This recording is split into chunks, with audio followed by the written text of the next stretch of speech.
ওই যে বলে না, ঘুরতে যাওয়াতে একটা নেশা আছে, এই নেশাটা সবার লাইফেই প্রয়োজন। সেই নেশা নিয়েই আজকে আমরা বেরিয়ে পড়লাম। Hello everyone, welcome to back my channel. আমার নাম সুব্রত চন্দ। তো আমরা আজকে যাচ্ছি জয়গাঁও। তো আমাদের জার্নি শুরু করলাম। আমরা জয়গাঁওতে যাচ্ছি আলিপুর হয়ে। যদিও পুন্ডিবাড়ি হয়ে আমাদের তাড়াতাড়ি হতো, কিন্তু আমার শালি আলিপুরদুয়ারে জব করে, তাই আলিপুরদুয়ার হয়েই যাব।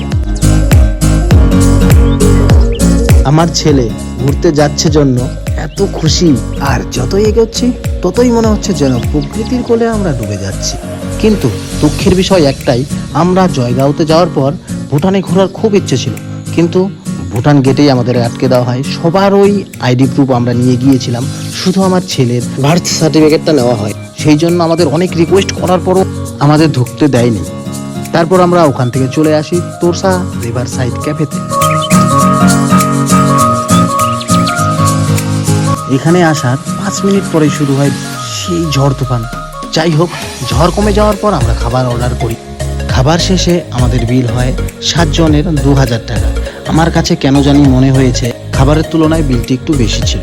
আর দেখো ম্যাডামকে রিলস বানাতে ব্যস্ত। তো একটু পরেই সন্ধ্যা হয়ে যাবে, সেই জন্য আমরা এখান থেকে বেরিয়ে পড়লাম বাড়ির পথে।